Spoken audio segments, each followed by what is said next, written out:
गुरुजन ध्येय प्रकाशन अकॅडमीमध्ये आपले सरचे स्वागत आहे. आपण येताना विषय इतिहास पाहत आहोत. आपण मागे पाठ पाहिले. आता आज पाठ पाहणार आपण 5वा शैक्षणिक वाटचाल. चला लक्ष द्या पुढे. आता भारतीय शिक्षण व्यवस्थेतील मुख्य टप्पे आणि योजनेचा थोडक्यात आढावा आपण या पाठात घेणार आहोत. प्राथमिक, माध्यमिक आणि उच्च शिक्षण यांचा विचार यात केला गेला आहे. पण यांच्या जोडीला भारतातील काही प्रातिनिधिक क्षेत्राचे काही संशोधन संस्थांचा आढावा येथे घेतला. त्यावरून आपणास त्या संस्थांचा आढावा घेतला आहे. त्यावरून आपणास देशभरातील शिक्षण व्यवस्थेची कल्पना येऊ शकेल. आता भारतातील शिक्षणाचे प्रश्न किती जटिल आहेत याची प्रचिती काय आपणास स्वातंत्र्य भारतातील पहिल्या इसवी सन 1991च्या जनगणनेतील आली. पहिल्या जनगणनेत साक्षरता प्रमाण 17% होते. ते पुढील प्रमाणे बघा. आता जनगणना वर्ष म्हणजे जनगणनेमध्ये प्रत्येक वर्षामध्ये जनसंख्या किती आपली मोजली जाते, त्याची साक्षरता काढली जाते. आता 1971 मध्ये 34%, ते 81 मध्ये 83%, 1991 मध्ये 52% आणि 2001 मध्ये किती 64%. आता हे प्रमाण वाढवणे भारताच्या पुढे काय सरकार पुढचे मोठे आव्हान होते. या आव्हानास सामना करण्यासाठी सरकारने अनेक उपाययोजना केल्या. आता प्राथमिक शिक्षण 6 ते 14 वयोगटातील विद्यार्थ्यांना जे शिक्षण दिले जाते त्याला प्राथमिक शिक्षण म्हणतात.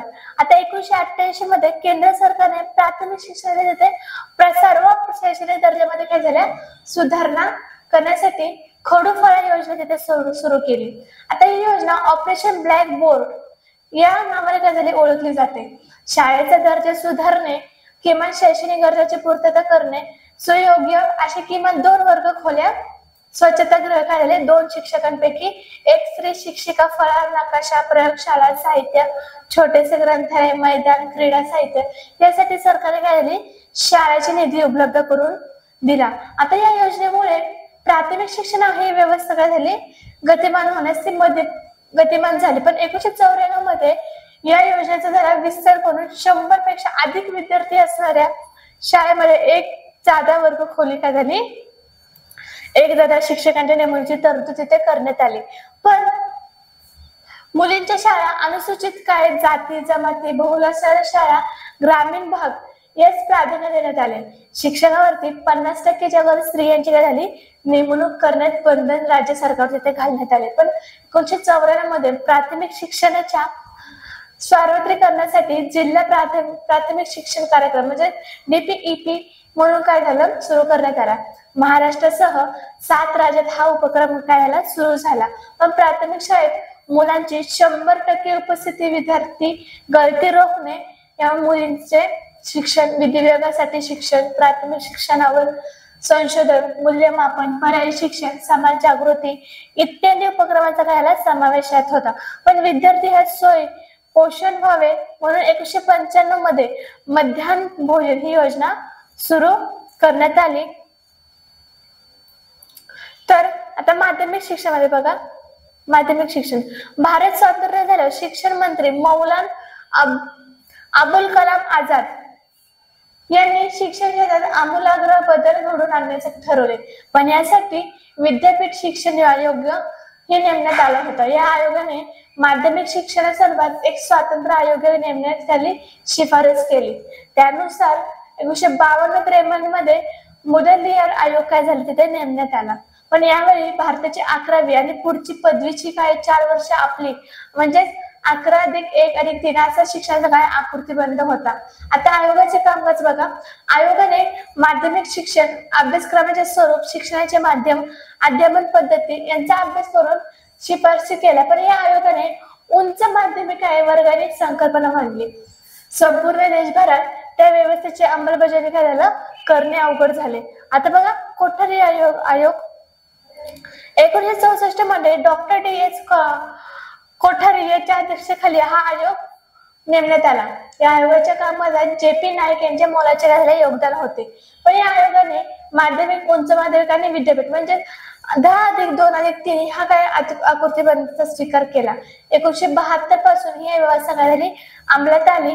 कोठारी आयोगाने शिक्षणाची एकच राष्ट्रीय पद्धत काय असावी, मातृभाषा हिंदी, इंग्रजी भाषेचा काय झाला शिक्षणात तिथे समावेश करावा। आता शिक्षण हे तळापर्यंत झिरपण्यासाठी निरंतर शिक्षण, प्रौढ शिक्षण, पत्राद्वारे शिक्षण, मुक्त विद्यापीठ आणि असे उपक्रम सुचवले। अनुसूचित जाती जमाती सारख्या उपेक्षित घटकांना प्राधान्य देणे, सरकारी अंदाजपत्रकात शैक्षणिक खर्चाची तरतुदी वाढवण्यास शिफारशी केल्या। महाराष्ट्रात राज्याने +2+3 ही शैक्षणिक रचना काय झाली? 1972 करून ते 75 मध्ये 10वीची पहिली शालांत परीक्षा तिथे घेतली। आता बघा, कोठारी आयोगाने सांगितलेले काय? शिक्षणाची उद्दिष्ट ती कोणती बघा? पहिले उद्दिष्ट शिक्षणाचे आधुनिकीकरण, दुसरं सामाजिक राष्ट्रीय एकात्मता, तिसरं सामाजिक नैतिक आध्यात्मिक मूल्यांची जोपासना, तिसरं शिक्षण उपग्रह आणि लोकशाही संरक्षण व संवर्धन।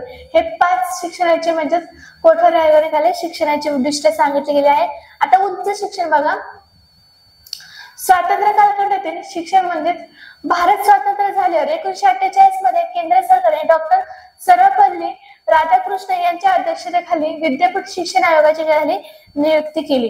पण या आयोगाकडे आर्थिक अनुदान, विद्यापीठांचा दर्जा, समन्वय आणि हे काय आले समन्वय देण्यात आला। आता कार्यपद्धती बघा, आयोगामध्ये पंचवार्षिक पद्धती स्वीकारली, पण विद्यापीठाने काय झालं अनुदान मंजूर करून वाटप करण्याचे कार्य सरकारच्या वतीने काय करण्याची सुरुवात केली।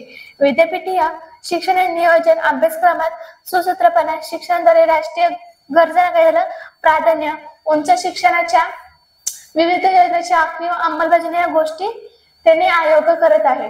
आता बघा, या आयोगाने विद्यापीठ विकास परिषदा स्थापना, पदव्युत्तर अध्यापनासाठी प्रगत अध्यापन केंद्र, नवीन विद्यापीठे स्थापन करणे हे मोलाचे त्यांनी कार्य केले होते।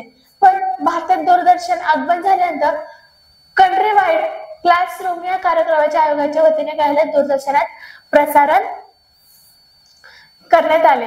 आता national council of education research of training म्हणजे NCERT 1 सप्टेंबर 1961 रोजी दिल्लीमध्ये संस्थेची स्थापना झाली। आता केंद्र सरकार शालेय शिक्षणाच्या बाबतीत सर्वकष धोरणासंदर्भात अनेक शैक्षणिक योजनांना अंमलबजावणी तिथे मदत करणे संस्थेचे मुख्य उद्देश आहे। पण शिक्षण विषयक संशोधन, विकास, प्रशिक्षण, विस्तार, शैक्षणिक कार्यक्रम, शालेय अभ्यासक्रम व पाठ्यपुस्तकाची पुनर्रचना यांची काय झाली जबाबदारी म्हणजे त्याची जबाबदारी कोणावर आली? National council of education research of training त्यांच्यावर आले। या संस्थेने केंद्रीय काय माध्यमिक शिक्षणाच्या मंडळाच्या सहकार्याने शालेय अभ्यासक्रम पाठ्यपुस्तकाची निर्मिती करण्याची मध्यवर्ती भूमिका बजावली। राज्य शासनास प्राथमिक माध्यमिक शिक्षणाच्या सर्वात सहकार्य व मार्गदर्शन NCERT म्हणजे त्यांनी काय उपलब्ध करून दिले। शिक्षकांसाठी मार्गदर्शिका, कार्यपुस्तिका, अध्यापन प्रशिक्षण, अध्यापन तंत्रांचा विकास, राष्ट्रीय स्तरावर अपराज्ञ शोध परीक्षा आणि हे काय उपक्रम त्यांनी राबवले। आता NCERT म्हणजे धरती काय राज्यात NCERT ही संस्था काय तिथे स्थापन करण्यात आली। आता महाराष्ट्र राज्यासाठी महाराष्ट्र राज्य शैक्षणिक संशोधन म्हणजे प्रशिक्षण परिषद MSCCRT ही संस्था तिथे 1984 मध्ये साली पुणे येथे स्थापन करण्यात आली। आता प्राथमिक शिक्षणाचा दर्जा उंचावणे हे शिक्षकांसाठी काय सेवांतर्गत प्रशिक्षण, अभ्यासक्रम व मूल्यमापन याबाबत प्रशिक्षण देणे, हे विद्यार्थ्यांना 10वी ते 12वी परीक्षेत कोणते व्यावसायिक अभ्यासक्रम निवडावे याचे मार्गदर्शन करणे आणि शैक्षणिक कामे ही संस्था करते। या संस्थेला विद्या प्राधिकरण या नावाने काय झालं ओळखले संबोधण्यात येते। पण जीवन हे शिक्षण हे मासिक संस्थेमार्फत काय झाले प्रकाशित केले जाते। आता बघा, राष्ट्रीय शैक्षणिक धोरण 1986 मध्ये धोरणानुसार समाजाच्या बदलत्या गरजा काय लक्ष घेऊन प्राथमिक, माध्यमिक आणि उच्च या शिक्षण मूलभूत स्वरूपाचे काय बदल घडवण्यात आले। या धोरणात सर्वच राज्यकर्ता काय किमान एक राष्ट्रीय अभ्यासक्रम सूचित करण्यात आला। त्यात भारतातील सर्व विद्यार्थ्यांना समान शैक्षणिक उपलब्ध व्हावी अशी अपेक्षा होती। पण प्रत्येक राज्यातील त्यांच्या सांस्कृतिक, भौगोलिक आणि ऐतिहासिक गरजेनुसार राष्ट्रीय अभ्यासक्रमात लवचिकता आणण्याचा काय वाव दिला आहे।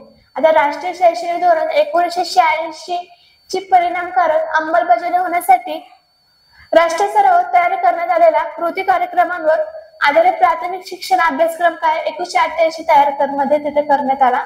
आता उपग्रह वापर बघा कसा आहे.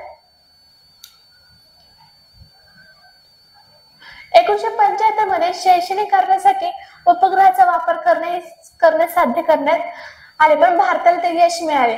इस्रोचे शास्त्रज्ञ एकनाथ चिटणीस यांनी यात महत्वाची भूमिका बजावली आहे.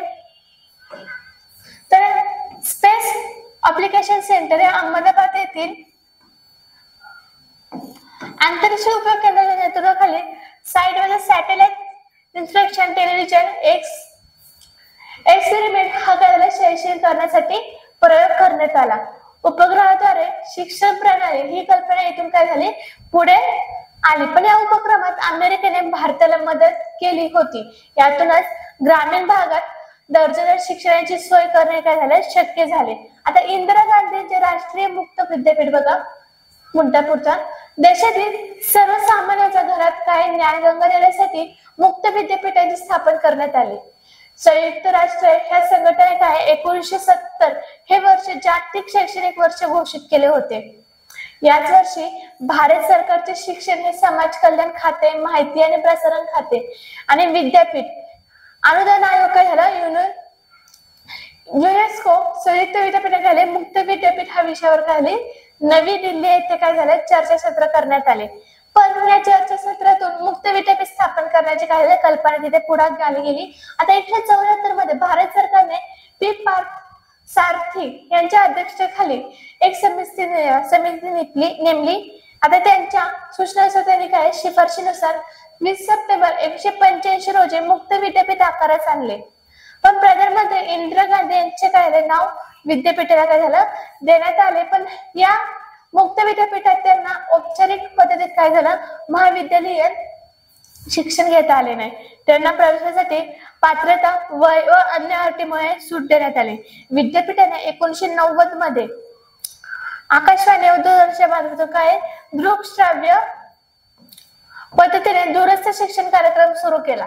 विद्यापीठाने विविध शाखांमधून हजारो अभ्यासक्रम राबवले.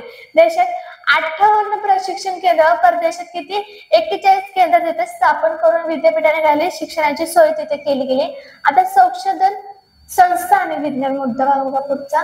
स्वातंत्र्य काळानंतर देशात वैज्ञानिक संशोधनाला चालना द्यावी व त्या संशोधनाचे लाभ सर्वांपर्यंत कसं पोहोचावे म्हणून 1950 मध्ये council of scientific and industrial research या संस्थेची स्थापना झाली. आता पदार्थ विज्ञान, रसायन, औषधे, अन्न प्रक्रिया, खाणकाम अशा क्षेत्रात संशोधन सुरू झाले. या संस्थांमधील संशोधनाचा लाभ भारतातील उद्योगांना व्हावा म्हणून औद्योगिकरण संस्थेबरोबर करार करण्यात आले आणि त्यामुळे भारताची आयात होऊन भारतीय चलनाची बचत झाली. या संस्थेचे मूलभूत संशोधनाला चालना दिली. पण उंच शिक्षणासाठी परदेशात गेलेल्या विद्यार्थ्यांना भारतात परत येण्यासाठी संस्थेच्या प्रयोगशाळांनी महत्वाची भूमिका तिथे बजावली आहे. पण या संस्थेने मतदान करता बोटाला लावण्यात येणारी शाई, हिवताप, हत्ती रोग, क्षयरोग यावरील औषध, पाणी शुद्धीकरण तंत्रज्ञान, बांबू उत्पादन कपात या गोष्टी केल्या. पण DNA फिगर प्रिंटिंग तंत्रज्ञान भारतात सर्वप्रथम तिथे वापरणे. पण अध्वर्यातील आदिवासीचा जर अभ्यास करून त्याच्यामध्ये 60,000 वर्ष जुने आठे सिद्ध करणे, भूकंपाची आगाऊ सूचना मिळणे ही त्यांची गोष्ट संस्थेने केल्या. पण कडुनिंबाचा कीटकनाशक म्हणून वापर करणे, जखम बरी करण्यासाठी हळदीचा वापर, तांब्याच्या संदर्भातील स्वामित्व पेटंट या गोष्टीमध्ये SCIR या संस्थेने महत्वाची भूमिका बजावली. भारतीय परंपरागत ज्ञानाचा डिजिटल कोश तयार करून 8 आंतरराष्ट्रीय भाषेमध्ये CSIR ने तिथे उपलब्ध करून दिल्या गेल्या. आता बघा गणित. तामिळनाडूमध्ये national institute for research in the mathematical and physical sciences संस्था 1962 मध्ये स्थापन झाली होती. आता गणित विषयातील सर्वोच्च संशोधन संस्थेची चालना तर दिली, पण आता बघा संगणक 1969 मध्ये भारत स्वदेशी बनावटीचा संगणक तिथे तयार झाला. Indian statistical institute of Jadavpur विद्यापीठाने संयुक्तपणे ISIJU हा विदेशी बनावटीचा पहिला संगणक तिथे तयार झाला. टाटा पोस्टल सर्व्हिसेस अर्थात TCS या कंपनीला 1974 मध्ये अमेरिकेतून सॉफ्टवेअर निर्मिती क्षेत्रातील कंत्राट मिळाले आणि भारतात सॉफ्टवेअर उद्योगाची तिथे सुरुवात झाली. संगणकामुळे शास्त्रीय संशोधनाचा वेग वाढला. 1987 मध्ये अमेरिकन भारताला महासंगणक कायदा देण्यास नकार दिला. राजीव गांधीने सरकार स्वतःच कायदा महासंगणक विकसित करण्याचा निर्णय घेतला. 1988 मध्ये ही केंद्र सरकारने पुणे येथे centre for development of advance community मध्ये सेडॅक या संशोधन संस्थेची स्थापना केली. 1991 मध्ये डॉक्टर विजय भटकर या नेतृत्वाखाली परम 8000 हा महासंगणक तयार केला गेला. भाभा ऑटोमॅटिक रिसर्च सेंटर्स म्हणजे BARC या संस्थेने nuclear physics, solid state physics, spectroscopy, chemical and life sciences अशा विविध विषयात मोलाचे संशोधन केले. अनुभवतीत निर्मितीसाठी शास्त्रज्ञांना प्रशिक्षण देण्यासाठी ट्रेनिंग स्कूल तिथे काढण्यात आले गेले. आता अभियांत्रिक बघा IIT 1991 मध्ये पश्चिम बंगालमध्ये खरगपूर येथे भारतातील पहिली इंडियन इन्स्टिट्यूट ऑफ टेक्नॉलॉजी या संस्थेची स्थापना करण्यात आली. पण भारतात अभियांत्रिकीच्या सर्व शाखांमध्ये उंच व प्रगत शिक्षण उपलब्ध होऊन देशाची गरज भागव या संस्थेचा काय झाला तिथे उद्देश होता. पण पवई म्हणजेच मुंबई, चेन्नई, कानपूर येथे नवी दिल्ली ते अभियांत्रिक महाविद्यालयाच्या ITI मध्ये रूपांतर करण्यात आले. या संस्थेच्या उभारणीकरिता सोव्हिएत रशिया, अमेरिका, जर्मनी आणि युनेस्को येथे काय झाले मदत केली.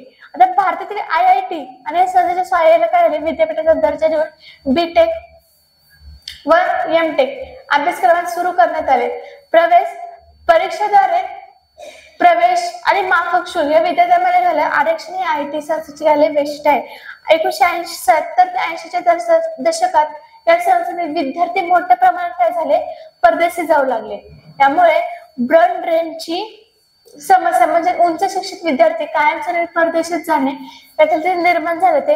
पण 1990 मध्ये ही परिस्थिती बदलली म्हणून 1994 मध्ये गुवाहाटीमध्ये आसाममध्ये 2001 मध्ये रुरकी येथे IIT ची संस्थेची स्थापना करण्यात आली.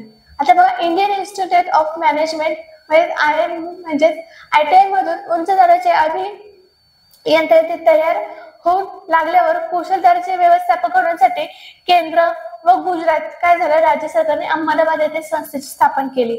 आणि अमेरिकेच्या हार्वर्ड बिझनेस स्कूल या संस्थेने मेडिकल संस्थेच्या उभारण्यात मदत केली. Kolkata, Bangalore, Lucknow, Kozhikode, Indore, Shillong Indian institute of India management या संस्था स्थापन करण्यात आल्या.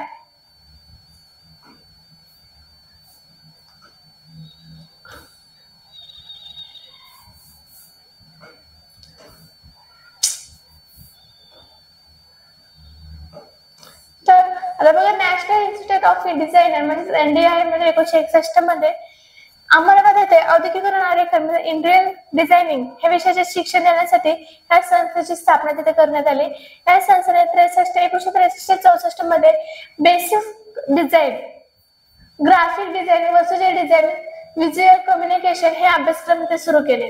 या संस्थेने आकाशवाणी संच म्हणजे प्रोजेक्टर, गणित, कॅल्क्युलेटर, वस्तूचे आरेखन म्हणजे डिझाईन ह्या इंडियन एअरलाइन्स या स्टेट बँक यांचे काय बोध चिन्ह तयार करणे ही कामे आहेत. तर बघा संशोधन संस्था आणि वैद्यक क्षेत्र स्वातंत्र्य कालखंडात वैद्यकीय क्षेत्रातील संशोधनासाठी 1949 मध्ये भारतीय वैद्यकीय अनुसंधान म्हणजे परिषद म्हणजे ICMR तिथे स्थापना झाली. आता संस्थेवर देशातील विद्यापीठे, वैद्यकीय आणि महाविद्यालय, शासकीय, बिगर शासकीय संशोधन संस्था यांना संशोधनासाठी सहकार्य, मार्गदर्शन, आर्थिक सहाय्य उपलब्ध करून त्यांची जबाबदारी तिथे देण्यात आली. विविध रोगांवर संशोधन करणारी 26 केंद्रे देशभरात सुरू झाली. पण या संस्थेच्या संशोधनामुळे क्षयरोग, कुष्ठरोग नियंत्रण मिळवणे शक्य झाले. या क्षेत्रातील प्रगत वैद्यकीय व शिक्षण संशोधनाला चालना मिळेल. All India institute of medical sciences म्हणजे AIIMS म्हणजे या संस्थेची स्थापना केली. या संस्था वैद्यक शास्त्राच्या पदव्युत्तर अभ्यासक्रमाच्या शिक्षणाची काय जबाबदारी टाकली गेली. आता वैद्यशास्त्राच्या बहुतांश शाखामध्ये पदवी पदव्युत्तर शिक्षणाची सुविधा असलेली महाविद्यालय, संशोधनाच्या चांगल्या सुविधा, सुसज्ज सार्वजनिक इस्पितळे या संस्थेचे प्रमुख हे वैशिष्ट्य होत आहेत. पण सर्वसामान्य माफक दरात वैद्यकीय उपचार काय उपलब्ध करून देणे, परिचारिकांच्या प्रशिक्षणासाठी स्वातंत्र्य महाविद्यालय, हृदयविकार, मेंदूविकार, नेत्रविकार उपचार करण्यासाठी सुपर स्पेशालिटी केंद्र झालं तिथे काढली. सरकारने वैद्यकीय क्षेत्राचा अधिक विकास करण्यासाठी 1998 मध्ये मेडिकल काउन्सिल ऑफ इंडिया या संस्थेचे पूर्ण गठन केले आणि संस्थेने काय झालं वैद्यकीय शिक्षणाच्या गुणवत्तेचा काय झाला निकष निश्चित केला आणि देखरेख करण्याची जबाबदारी टाकली. आता कर्करोग शिक्षण बघा. Advance centre of treatment research and education in cancer he Tata memorial सेंटरची काही शाखा आहे. आता कर्करोगाचे उपचार, संशोधन आणि कर्करोगासंबंधीच्या उपचार शिक्षणासाठी राष्ट्रीय सर्वोदय केंद्र म्हणून संस्था कार्यरत आहे. तर संशोधन संस्था कृषी बघा. भारतात कृषी क्षेत्रातील संशोधन 1955 मध्ये सुरू झाले. भारतीय कृषी संशोधन संस्थेला म्हणजे इंडियन ऍग्रिकल्चर रिसर्च इन्स्टिट्यूट म्हणजे 1998 मध्ये विद्यापीठाचा दर्जा तिथे देण्यात आला. आता कृषी क्षेत्रांचा विकास, संशोधन, सुसज्ज प्रयोगशाळा, मृदाशास्त्र, कृषीशास्त्र, आर्थिक वनस्पती शास्त्र इत्यादी विभागात विद्यापीठाचे कार्य तिथे सुरू झाले. पण या संस्थेच्या नवी दिल्ली येथील मुख्यालय ग्रंथालय देशभरातील सर्वात मोठे कृषी विषयक ग्रंथालय, गहू, कडधान्य, गळतीची पिके, भाजीपाला अशा गोष्टी संशोधन तिथे सुरू केले. पण या संस्थेची सर्वात महत्वाची कामगिरी म्हणजेच एका वर्षात एकूण अधिक पिके घेण्याच्या पद्धतीविषयी मूलभूत संशोधन येथे सुरू झाले.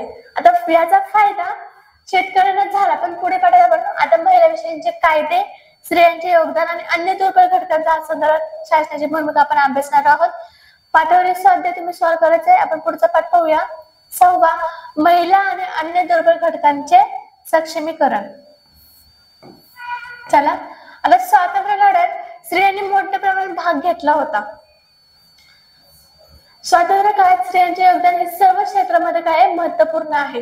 त्यांचा अभ्यास आपण पाठात करणारच आहोत, पण तसेच स्त्रियांच्या अन्य आणि दुर्बल घटकांच्या सार्वत्रिक कार्याचा आपण अभ्यास यामध्ये करणार आहोत. तर बघा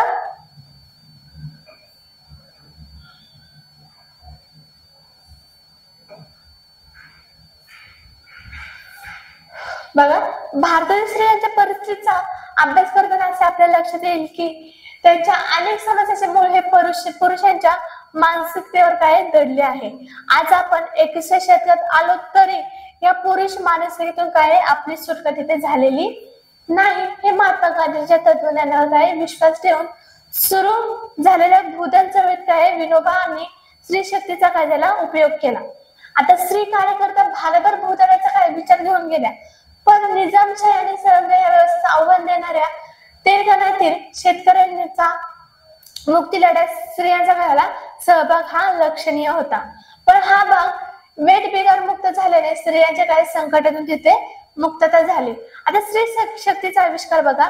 जीवनावश्यक वस्तूची टंचाई आणि महागाई हे त्यांचा सार्वजनिक सामना करण्याचा स्त्रियांना 1972 मध्ये महाराष्ट्रात आपली संघटित ताकद एक दाखवून दिली. आता समाजवादी नेत्या मृणाल गोरे यांच्या नेतृत्वाखाली मुंबई महिलांनी लाटणे मोर्चा काढला. तर एनडीवाय तेल, तूप, साखर, रवा, मैदा ह्या वस्तू मिळत नव्हत्या. रॉकेल महाग झाले होते. त्यामुळे महिलांनी एकत्र येऊन हातात काय लाटणे घेतले आणि तिथे मोर्चे काढले. आता या आंदोलनाचा यश मिळाले, पण महिलांच्या सामूहिक शक्तीचा आविष्कार इथे जनतेला तिथे समजला. आता चिपको आंदोलन बघा. स्त्री शक्तीचा विधायक आविष्कार 1973 मध्ये चिपको आंदोलनात दिसून आला. हिमालयाच्या पायथ्याशी असणाऱ्या जंगलातील झाडे व्यापारी उद्देशासाठी मोठ्या प्रमाणात तोडली जाणार होती. पण या विरोधात चंडीप्रसाद भट्ट आणि सुंदर गुना यांनी काय आंदोलन केले. स्त्रियांच्या हातात हात घालून वृक्षभोवती फेरे धरण्याच्या कडे तंत्र अवलंबले. पण हे वृक्षतोड होऊ नये म्हणून जंगलातील झाडांना काय झाल्या मिठी मारूनच त्यांनी त्यांचा बचाव केला.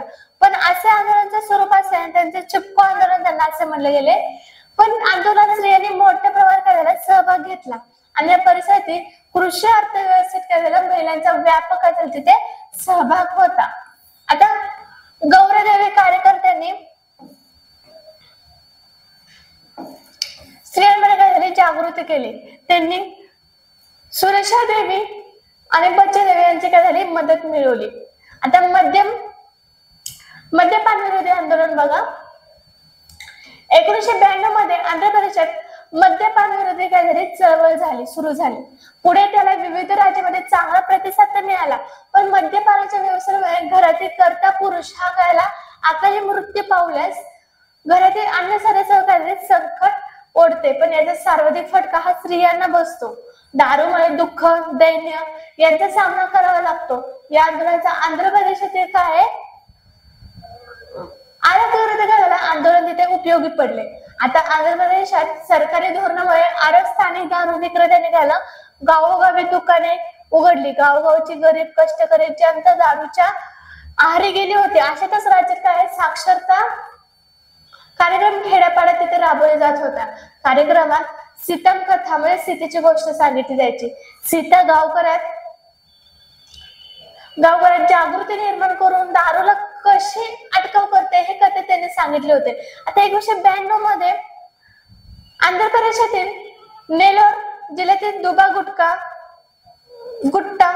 गावात 3 तरुण दारूच्या नशेत तळ्यात बुडून काय झाले मरण पावले. या घटनेच्या निमित्ताने गावातील महिला काय झाल्या एकत्र आल्या आणि त्यांनी अरग विक्रीचे काय झाले दुकान बंद पाडले. ही बातमी स्थानिक वर्तमानपत्रातून छापून येतात. गावोगावी तिचा परिणाम काय झाला, राज्यभर आंदोलनाच्या प्रसाराने सरकारने दारू विक्री काय झाला विरोधात कडक धोरण त्यांनी स्वीकारले. आंतरराष्ट्रीय महिला वर्ष बघा. संयुक्त राष्ट्र हे या संघटने 1975 हे आंतरराष्ट्रीय महिला वर्ष म्हणून त्यांनी घोषित केले. शांतता, विकास आणि स्त्री पुरुष समानता कार्यक्रमाची त्रिसूत्री त्यांनी होती. आता भारत सरकारने 1975 मध्ये डॉक्टर फुलरेणुबुवा यांच्या अध्यक्षतेखाली महिला आयोगाची स्थापना केली. स्त्रियांचे सामाजिक स्थान, त्यांच्या दर्जा, त्या स्त्रियांच्या घटनात्मक तरतुदीचे परिणाम, तसेच स्त्रियांचे शिक्षण, त्यांची टक्केवारी, शिक्षणामध्ये झालेला विकास, नोकरी करणाऱ्या स्त्रियांच्या अडचणी आणि स्त्रियांचे काय रोजगार संबंधी वर्तमानपत्रे, त्यांचे वेतन म्हणजे पुरुषाच्या तुलनेत, स्त्री पुरुष प्रमाण, जन्म मृत्यू दर, स्त्रियांची भूमिका अशा सर्वेक्षण मुद्द्यांची काय झाले त्यांनी आधारे पाहणी करण्यात आली. पण अशा सगळ्या पार्श्वभूमीचा विचार करून महाराष्ट्रात 1975 मध्ये स्त्री मुक्ती संघर्ष समितीच्या काय वतीने स्त्रियांच्या साठी राज्यव्यापी परिषद करायला झाली. सर्वत्र क्षेत्रामध्ये स्त्रियांच्या परिषदेत काय झालं त्यात सहभाग झाला. पण 1978 मध्ये समितीच्या कार्यालयात जाहीरनामा तिथे प्रसिद्ध झाला. लिंगभेद, जातीभेद, वर्णभेद, असमान घटकाच्या विरोधात संघर्ष छेडण्याचे काय धोरण तिथे ठेवले. पण त्यातून स्त्री मुक्तीची ललकारी हा गीत संग्रह काय ज्योती म्हापसेकर यांची मुलगी झाली हो हा पथनाट्यकाला प्रेरक ललकारी हे मुखपत्र हे उपक्रम काय सुरू झाले. 1977 मध्ये सौदामिनी राव यांची काय झाली यांनी स्थापना केली. पुण्यातील स्त्री मुक्ती आंदोलन समिती बायजा येथे काय द्वैमासिक, औरंगाबादमध्ये श्री उवाच मैत्री, श्री अन्याय विरोधी मंच, कोल्हापूरमध्ये महिला दक्षता समिती, नाशिकमध्ये महिला हक्क, लातूरमध्ये नारी प्रबोधन मंच असे गट तयार झाले. महाराष्ट्रभर हुंडा विरोधी संरक्षण समित्या तिथे स्थापन तर झाल्या होत्या. पण धुळे शहरात काय आले स्त्री अत्याचार विरोधी कायला परिषद आयोजित करण्यात आले. विद्या बालन यांची नारी समता मंच आणि मिळून सारेजणी ही नियतकालिका झाले. समाजवादी महिला सभा, क्रांतिकारक महिला संघटन संघटनेचे काय कार्य स्त्री प्रश्नाच्या संदर्भात महत्वाचे ठरते. तर महाराष्ट्रात रोजगार हमी योजनेचे काय सबलीकरण मदत केली. सबलीकरण करण्यात प्रमिला दंडोटे यांनी काय दिल्लीत 1976 मध्ये महिला दक्षता समिती काय स्थापली. आंध्र प्रदेश, तामिळनाडू, केरळ, ओडिशा, मध्य प्रदेश, उत्तर प्रदेश, पंजाब राज्यातून काय समितीच्या शाखा तिथे निघाल्या. आता कम्युनिस्ट पक्षाने अखिल भारतीय जनजाती महिला संघटना 1980 मध्ये स्थापन केली. या संघटनेच्या शाखा भारतभर काढण्याचे प्रयत्न केले गेले. पण या संघटनेने हुंडा, स्त्री भ्रूण हत्या, कौटुंबिक अत्याचार या प्रश्नाखाली संघर्ष छेडला. पण विविध पातळीवर स्त्री प्रश्नावर संशोधन तिथे सुरू झाले. भारतातील पहिले महिला विद्यापीठात श्रीमती नाथीबाई दामोदर ठाकरसी महिला विद्यापीठ, मुंबई टाटा समाज विज्ञान संस्था, मुंबई सावित्रीबाई फुले विद्यापीठ, पुणे शिवाजी विद्यापीठ, कोल्हापूर येथे स्त्री अभ्यास केंद्र काय झाले स्थापण्यात आले. आलोचना आणि दृष्टी केंद्र काय सुद्धा प्रश्न काय महत्वाची भूमिका तिथे बजावली गेली. आता स्त्रियांच्या संदर्भातील कायदे कोणते बघा. 1952च्या कायद्यानुसार भारत सरकारने हिंदू स्त्रियांना त्याला पोटगीचे अधिकार दिले. वडिलांच्या संपत्तीचा वाटा देण्यात यावा. स्त्री धनाच्या तिचा अधिकार निर्माण झाला. आता भूपत्नीत्व संपुष्टात येऊन पुरुषाप्रमाणे स्त्रियांना त्याला घटस्फोटचा अधिकार तिथे देण्यात आला. पुढच्या दशकभरात स्त्रियांच्या काळात संदर्भात एक पाऊल पुढे टाकण्याचा कायदा आला. आता हुंडा प्रतिबंध कायदा 1961 मध्ये अन्वय हुंडा कायदा 8वा मागणी फौजदारी कायदा स्वरूपाचा गुन्हा तिथे ठरवण्यात आला. हुंडा प्रथेचे कायदे निर्मूलन करून सामाजिक चळवळीला प्रोत्साहन देण्यात आले. पण या कायद्यामुळेच हुंड्यासारख्या अनिष्ट प्रथेमुळे स्त्रियांना काय झाला होणारा त्रास तिथे कमी झाला. त्यामुळे स्त्रियांनी काय बाळपणाची सुट्टी मिळवून देणारा प्रसूती सुविधा अधिनियम म्हणजे मॅटर्निटी बेनिफिट ऍक्ट 1961 हा कायदा घाला अस्तित्वात आला. या कायद्याने स्त्रियांना बाळपणासाठी काय रजा मिळवण्याचा काय झाला अधिकार तिथे मिळवला. आता हुंडा प्रथेच्या विरोधात जागृती बघा कशी आहे. भारतात हुंडा बंदी कायदा असला तरी वर्तमानपत्रातून स्वयंपाक करताना पदर पेटून महिलेचा मृत्यू, धुणे धुताना पाय घसरून विहिरीत पडून स्त्रीचा मृत्यू अशा बातम्या येत होत्या. पण याच्या खोलवरच्या चौकशीत हुंडा हेच कारण कितीतरी वेळा पुढे आले होते. पोलीस प्रशासन, न्यायव्यवस्था यांच्या भूमिका झाल्या आल्या. यातून जागृती घडली. यामुळे 1984 मध्ये हुंडा बंदी काय सुधारणा कायदा अस्तित्वात आला. 1988 मध्ये ते 2009 मध्ये स्त्रिया 1990 मध्ये 4835 1993 मध्ये 5337 स्त्रिया ह्या कायदा हुंडा बळी ठरल्या. या आकड्यावरून आपणास प्रश्नाची कायदे स्त्रीवर लक्षात येईल. आता कौटुंबिक न्यायालय बघा 1984 विवाह संदर्भातील वाद, सांसारिक समस्या व त्यातून निर्माण होणारे प्रश्न, पोटगी, एकल पालक तत्व, विभक्त राहणे, अपत्याचे संगोपन, मालकी अशा कुटुंब व्यवस्थेचे निगडीत वादांची कायदे सोडवणूक करण्यासाठी कौटुंबिक न्यायालय काय झाले स्थापन करण्यात आले.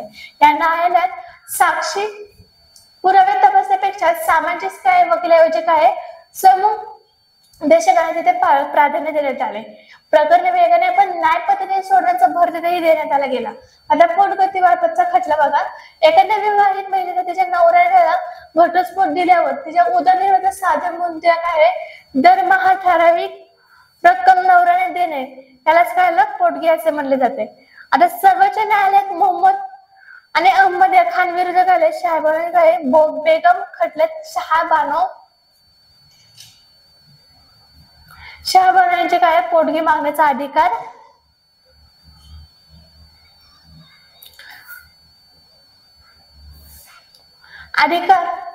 आहे असा निर्णय न्यायालयाने दिला. मात्र धार्मिक संघटनेने या विरुद्ध काय गदारोळ केला. बलिदान संसदेत मुस्लिम वुमेन ऍक्ट म्हणजे protection of rights of Indian कायदा डायव्होर्स संमत तिथे झाला गेला. आता बघा सत्य प्रतिबंधक कायदा 4 सप्टेंबर 1987 रोजी राजस्थानातील देवरा गावात काय रुप कुवर नावाची काय विवाहित सती गेली. ती स्वेच्छेने काय सती गेली नाही तर तिला सती जाण्यासाठी प्रवृत्त करण्यात आले होते. तर तिचे सती जाणे म्हणजे सती प्रथेचे काय उदात्तीकरण करणे या सर्व गोष्टी काय बेकायदेशीर होत्या. मीना मेनन, गीता सिद्धू, सुजाता आनंदन, अनु जोसेफ, कल्पना शर्मा या स्त्री काय मुक्तिवादी कार्यकर्त्यांनी आणि पत्रकारांनी प्रकरणी काय सत्यशोधक केले. पण सरकारने 1988 मध्ये कडक तरतुदी करून ती सती प्रतिबंधक कायदा काय झाला संमतीत करण्यात आला. आता मानव अधिकार संरक्षण कायदा स्त्री आणि पुरुष यांच्याकडे अन्याय दूर व्हावा म्हणून 1993 मध्ये कायदा करण्यात आला. त्यासाठी राष्ट्रीय मानवाधिकार आयोगाची काय नेमणूक करण्यात आली. त्यांच्या धर्तीवर काही राज्यामध्ये राज्य मानवाधिकार आयोग स्थापन झाले. पण या कायद्यानुसार सामूहिक अत्याचार घटस्फोटीत महिलांनी सामाजिक स्थितीखाली स्त्रिया सुरक्षित कार्याच्या विविध गोष्टींवर कायद्याने प्रभावी भूमिका बजावून स्त्रीवर अन्याय कमी करण्यास त्यांनी मदत केली. आता महिलांसाठी आरक्षण कोणते बघा, 73 ते 74 या सार्वत्रिक संविधानात दुरुस्तीने ग्रामपंचायत, पंचायत समिती, जिल्हा परिषद, नगरपालिका, महानगरपालिकेमध्ये 1/3 जागा स्त्रियांसाठी राखून ठेवल्या.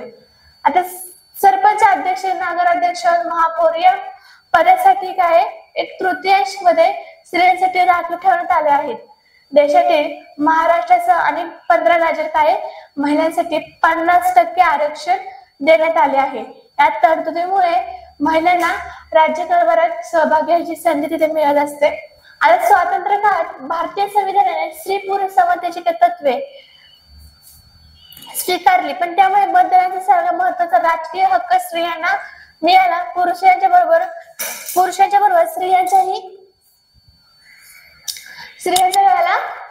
स्त्रियांना मिळाला, पण पुरुषाबरोबर स्त्रियांना शिक्षणाच्या रोजगाराचा समान संधी उपलब्ध करून दिल्या. सती, हुंडा, बहुपत्नीत्व यासारख्या दुष्ट प्रथांना कायद्याने बंदी घातली. आता स्त्रियांच्या घटस्फोटाचा अधिकार मान्य करण्यात आला आणि त्यांनी मालमत्तेचे त्यांनी कायदेशीर वाटा त्यांना दिला गेला. पण राजकीय सत्तेत स्त्रियांना संसदेने काही जागा राखून ठेवण्यात आल्या आणि त्या सर्व तरतुदीमुळे आज आपल्याला असे दिसते की या सर्व तरतुदीमुळे आज आपल्याला असे दिसते स्त्रिया हा शिक्षण घेऊन अर्थार्जन करू लागले आहेत. स्त्री मुक्तीच्या विचाराने स्त्रियांना आत्मभान येत आहे. शिक्षण, अर्थार्जन, प्रशासन, राजकारण या सर्व क्षेत्रात स्त्रिया काय हरिहरीने काय झाल्या भाग घेऊ लागल्या आहेत. आता अनुसूचित जाती बघा,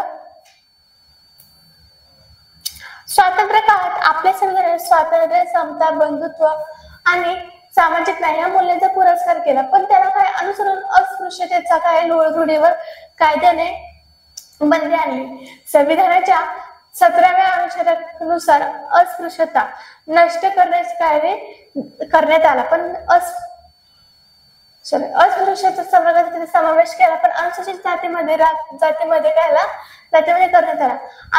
अनुसूचित जातीचे सामाजिक व आर्थिक काय मागासले पण लक्षात घेऊन त्यांचा विकास साधता यावा म्हणून त्यांनी शिक्षणाच्या नोकऱ्याला प्रतिनिधित्व तिथे देण्यात आले. अनुसूचित जमाती अनुसूचित जातीप्रमाणेच देशाच्या दुर्गम भागात राहणाऱ्या आदिवासी समाजाचे काही प्रश्न आहेत. आधुनिक सुधारणापासूनच दूर राहिल्यामुळे त्यांच्या आर्थिक व सामाजिक परिस्थिती काय झाल्या मागासलेली आहे. अलीकडे आदिवासी व जमातीच्या परिस्थितीत सुधारणा होत असल्या तरी जंगली उत्पादने शेतीशिवाय त्यांना उपजीविकेचे अन्न साधत नाही. शेती करण्याची आधुनिक अवजारे आजपर्यंत काही पोहोचली नाहीयेत. त्यामुळे शेतीतून मिळणारे उत्पन्न अत्यल्प शिवाय त्यांची काय डोंगर माथ्यांवरती असते. शिवाय त्यांची शेती काय डोंगर माथ्यावर असते तर ती सुपीक नसते. निकृष्ट अपुऱ्या आहारामुळे त्यांचे काय पोषण व्यवस्थित होत नाही. दुर्गम भागातील आदिवासींना वेळेवर वैद्यकीय काय मदत मिळत नाही. यासाठी आदिवासी जमातींना विशेष संरक्षण देण्याची तिथे गरज आहे. आता भारतीय संविधान आदिवासींना अनुसूचित काय जमाती म्हणून गणले गेले आहे. आता कायदे मंडळ, शिक्षण, सरकारी सेवा इत्यादी क्षेत्रात प्रतिनिधित्व तिथे देण्यात आले आहे. आता भटके आणि विमुक्त जाती जमाती बघा, आता उदरनिर्वाहासाठी गावोगावी फिरत राहणाऱ्या जाती जमातीचा भाग आहे. जाती जमाती म्हणजे भटके जमाती गटात काय होतो समावेश तिथे होतो. आता पशुपालन, अन्य स्वरूपाचे व्यवसाय करून हे गट काय आपली उपजीविका करतात. ब्रिटिशाने त्यातील काही जमातीवर गुन्हेगारी जमाती असा शिक्का मारला. ब्रिटिशाने 1871 सालच्या गुन्हेगारी प्रतिबंधक कायद्याअंतर्गत या जमातीपैकी प्रमुख घटकाचा गुन्हेगारी जमातीमधला उल्लेख केला. त्यांचे व्यवसाय व हालचालीवर काही निर्बंध घालण्यात येथे आले. आता स्वातंत्र्य काळात हा अन्यायकारक कायदा रद्द करण्यात आला, पण या जमातीवरील बंधने काय झाली उठवण्यात आले. अशा जमातीचा समावेश विमुक्त जमाती या गटात करण्यात आला. त्यांच्या सामाजिक आणि आर्थिक विकासासाठी शासनावर विशेष करायला प्रयत्न तिथे करण्यात आले. पण शैक्षणिक संस्था, शासकीय क्षेत्रात जमातींना प्रतिनिधित्व तिथं देण्यात आलेले आहे. आता अल्पसंख्याक एखाद्या समाजात आर्थिक, धार्मिक, साहसिक आणि मानसिक दृष्ट्या संख्येने कमी असलेल्या व्यक्तींचा समूह होय. आता आपल्या देशात विविध धर्म, पंथ, भाषा असल्यामुळे सांस्कृतिक विविधता आहे. सांस्कृतिक परंपरा काय वेगवेगळ्या आहेत. या सांस्कृतिक परंपरा जपता याव्यात म्हणून आपल्या वैशिष्ट्यपूर्ण भाषेचा काय विकास करता यावा यासाठी संविधानाने काही नागरिकांना सांस्कृतिक व शैक्षणिक हक्क दिले आहेत. अल्पसंख्याक असलेल्या गटांना आपापली काही भाषा, संस्कृती, परंपरा यांचे रक्षण व संवर्धन करण्याचा हक्क आहे. आता त्यासाठी स्वतंत्र शिक्षण संस्था स्थापन करायचा त्यांना काय झाला हक्क आहे. त्यांची प्रगती साधण्यासाठी शासनामार्फत विविध कार्याला योजना तिथे राबवल्या गेल्या. आता पण पुढील पाठ आपण भारताचे स्वातंत्र्य काळ विज्ञान आणि तंत्रज्ञान क्षेत्रात प्रगतीविषयी आहे थोडीशी माहिती घेणार आहोत. पाठावर तुम्ही हा स्वाध्याय सॉल्व्ह करता. पण पुढचा पाठ बघूया 7वा विज्ञान आणि तंत्रज्ञान. बघा स्वातंत्र्यानंतर भारताचे विज्ञान आणि तंत्रज्ञान या क्षेत्रात काही कामगिरी आपण अभ्यासणार आहोत. तसेच विज्ञान आणि तंत्रज्ञान या क्षेत्रातील भारताच्या संस्था त्यांचे योगदान यांचा काय अभ्यास करणार आहोत. तर बघा भारतीय अणु ऊर्जा आयोग.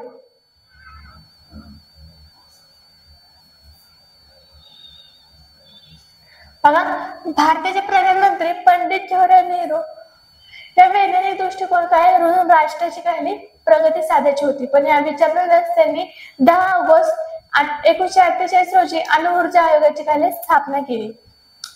आयोगाने पहिले अध्यक्ष म्हणून डॉक्टर होमी भाभा यांची नेमणूक झाली. अणु ऊर्जेपासून वीज निर्मिती, अन्नधान्य उत्पादन वाढवणे ते टिकवणे यासाठीचे प्रगत तंत्रज्ञान उभारणे, नॅनो टेक्नॉलॉजी विकसित करणे अशी काही अणु ऊर्जा आयोगाची काही उद्दिष्ट होती.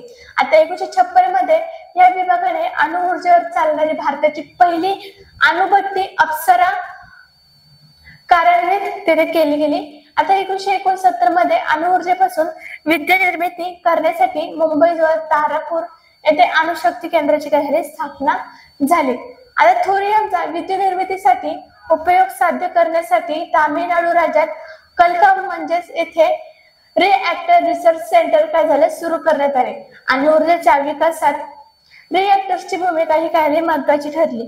पण अणुशक्तीच्या निर्मितीसाठी आवश्यक असलेल्या जड पाण्याचे कारखाने वडोदरा, तालचेर, तुतीकोरीन, कोटा, कायद इत्यादी ठिकाणी काय ते उभारले आहेत.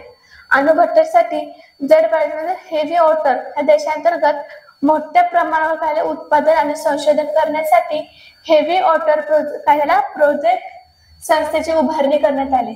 पुढे या संस्थेचे हेवी वॉटर बोर्ड असे काय झाले नामकरण झाले. आता ध्रुव अणुभट्टी बघा मुंबईजवळ तुर्भे येथे 1985 मध्ये संपूर्णपणे भारतीय बनावटीच्या ध्रुव अणुभट्टी काय सुरू करण्यात आली. युरेनियमच्या धातूचा इंधन म्हणून वापर करण्यासाठी ध्रुव अणुभट्टीचा काय मोठ्या प्रमाणात तिथे उपयोग होता. तुर्भे येथील केंद्रात सुमारे 350 मध्ये 350 किलो स्थानिक पदार्थाची निर्मिती केली जाते. त्यांचा उपयोग उद्योग, शेती, वैद्यकीय क्षेत्रात केला गेला जातो. आता बघा nuclear power corporation of India म्हणजेच NPCIL अणुऊर्जेपासून युद्ध निर्मिती करण्यासाठी 1987 मध्ये कंपनीची काय झाली स्थापना करण्यात आली. सुरक्षित व्यस्त व परंपरा दृष्टिकोनातून फायदेशीर आणि विद्युत निर्मिती काय तंत्रज्ञान तिथे सिद्ध करणे आणि त्यांचा विकास करून देशाला स्वावलंबी करणे हे काय कंपनीचे उद्दिष्ट होते. बघा अणु चाचणी पोखरण येथील पहिली अणु चाचणी बघा शांतता सोयपूर्ण त्यासाठी अणुऊर्जेचा उपयोग आणि अणुऊर्जेसाठी अनुसरून भारताने 18 मे 1974 रोजी राजस्थानमध्ये पोखरण येथे पहिली अणु चाचणी त्यांनी केली आणि ती यशस्वी झाली. भारताने हा निर्णय घेतला. चीनचे काय अणुवस्त्र सज्जता हे पाकिस्तानच्या काय चीनच्या मदतीने अणुवस्त्र सज्ज होण्यास झालेली धडपड कारणीभूत ठरली. आता अणु ऊर्जा आयोगाचे अध्यक्ष डॉक्टर होमी सेठना व बाबा आण्विक संशोधन केंद्राचे संचालक डॉक्टर राजा रमन्ना यांचा काय चाचणीत महत्वाचा वाटा होता. प्रधानमंत्री इंदिरा गांधीने अणुस्फोट चाचणीचा निर्णय घेतला व मानवी अवस्थेपासून दूर भूवर्गात काय पाण्याचा साठा जवळपास काही आशावर निक्षेप राजस्थानी काय पोखरण भागाची निवड तिथे करण्यात आली गेली. आता बघा, दुसरी अणु चाचणी 11 मे 1998 मध्ये रोजी भारताने अन्न वस्त्र सज्जता सिद्ध करण्यासाठी पोखरण येथे दुसरी अणुस्फोट चाचणी केली। या दिवशी 3 अणु चाचण्या घेण्यात आल्या, त्यात एक हायड्रोजन बॉम्बची होती, दुसरी प्रधानमंत्री अटल बिहारी वाजपेयी यांनी भारताकडून अण्वस्त्राचा प्रथम वापर त्यांनी केला जाणार नाही अशी ग्वाही दिली। मात्र अमेरिकेने भारतात तत्काळ आर्थिक निर्बंध तिथे लादले गेले। आता बघा, क्षेपणास्त्र विकास पृथ्वी 1988 मध्ये पृथ्वी क्षेपणास्त्राची झाली आणि 1991 मध्ये आग्नेय क्षेपणास्त्राची यशस्वी चाचणी झाली। आता जगाने भारताच्या आण्विक क्षेपणास्त्र विकासाच्या कार्यक्रमाची दखल घेतली। Integrated guided missile development programme म्हणजे IGMDP या अंतर्गत क्षेपणास्त्र विकासाचा कार्यक्रमाला हाती घेण्यात आला। त्यानुसार संरक्षण संशोधन आणि विकास संस्था म्हणजे DRDO या संस्थेने क्षेपणास्त्र निर्मितीला सुरुवात केली। डॉक्टर APJ अब्दुल कलाम यांच्या नेतृत्वाखाली ही गोष्ट साध्य झाल्या।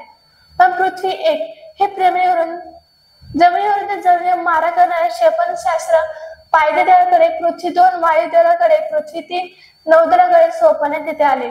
आता पृथ्वी क्षेपणास्त्राचे 5 ते 1000 किलो आण्विक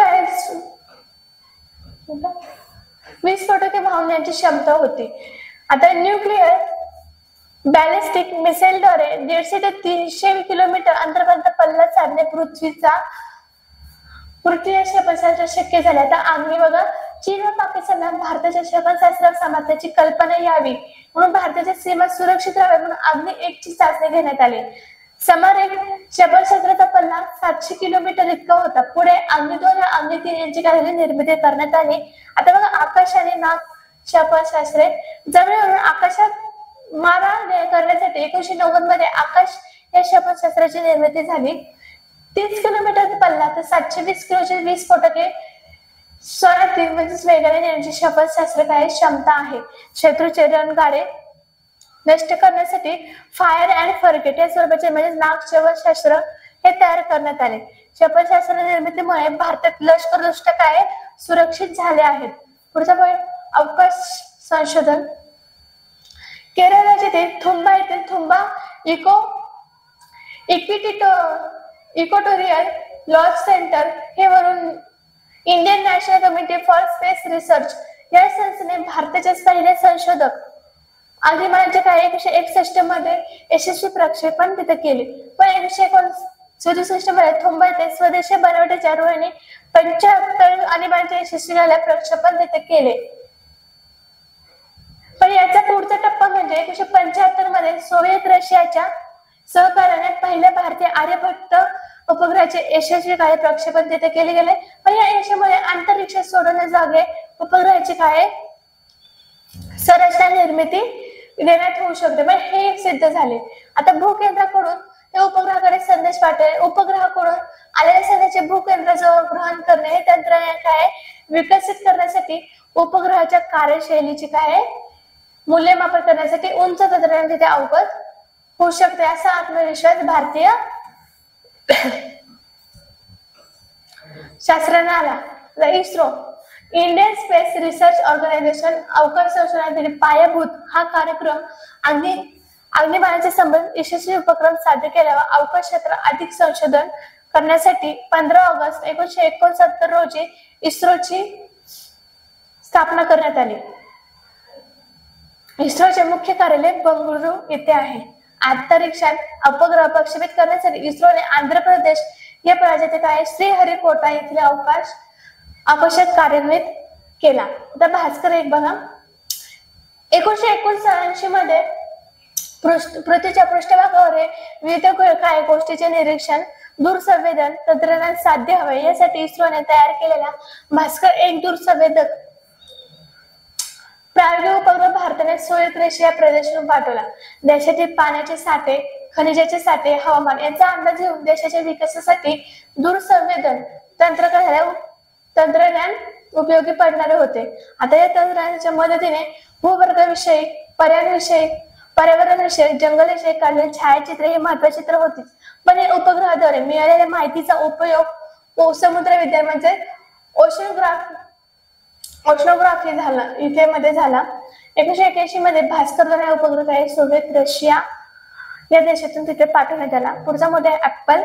इस्रोने पूर्ण भारतात बनवलेला ऍपल हा भारताचा पहिला दूरसंचार उपग्रह 19 जून ते 1981 रोजी फ्रेंच गियाना येथून पाठवला. ऍपलमुळे शिक्षण क्षेत्राला काहीतरी मदत झाली. आपत्कालीन दूरसंचार सेवा पुरवण्याचा उद्देश ते सफल झाला. आता इंडियन नॅशनल इन्स्टिट्यूट बघा, या ऑगस्ट 1983 मध्ये इन्स्टॅट 1B या उपग्रहाचे यशस्वी प्रक्षेपण झाले. यामुळे भारताच्या दूरसंचार आकाशवाणी, हवामानाचा अंदाज वर्तवणे आणि अंतरिक्ष विभाग या क्षेत्रात क्रांती घडून आणली. पण इन्स्टॅटमुळे देशभरातील 260 आकाशवाणी केंद्रे एकमेकांना काय जोडता आली. या यंत्रणेचा उपयोग आपत्ग्रस्तांचा शोध व बचाव म्हणजे जहाज किंवा विमानाचा काय अपघात प्रसंगी. आता हवामानाचा पूर्व अंदाज, वादळाचा शोध आणि मागोवा, टेलिमेडिसिन आणि शैक्षणिक संस्था होत आहे. आता इन्स्टिट्यूट टेलिमेडिसिन ही सेवा काय ग्रामीण आणि दुर्गम भागातील काही जनतेचा काय तज्ञ डॉक्टरांना काय सल्ला, औषधोपचार सहज उपलब्ध होऊ शकतो. आता ग्रामीण छोट्या गावातील वैद्यकीय सेवा केंद्र, मोठ्या शहरातील सुपर स्पेशालिटी सेवा काय उपलब्ध रुग्णालयासाठी इन्स्टद्वारे ते जोडली गेली आहेत. आता तंत्रज्ञानातील प्रगती, रेल्वे इंजिनची निर्मिती करणाऱ्या चित्तरंजन लोकोमोटिव्ह वर्क्स कारखान्याची काय झाली पश्चिम बंगालमध्ये बरद्वान जिल्ह्यातील चित्तरंजन येथे करण्यात आले. कारखान्यात वाफेची खनिज इंजिने, डिझेल आणि विद्युत इंजिनाची निर्मिती करण्यात आली. वाराणसी येथे डिझेल लोकोमोटिव्ह वर्क्स मध्ये पहिल्या डिझेल इंजिनची काही निर्मिती तिथे करण्यात आली. इथूनच श्रीलंका, बांगलादेश, टांझानिया, व्हिएतनाम येथे इंजिनाची काय निर्यात तिथे सुरू केली. आता टेलेक्स सेवा बघा, देशाच्या एका भागातून दुसऱ्या भागात जलद गतीने टंग मुद्रित स्वरूपाच्या संदेशाचे वहन करणारी टेलेक्स सेवा काय 1963 मध्ये केंद्रीय दळणवळण खात्याने काय सुरू केली.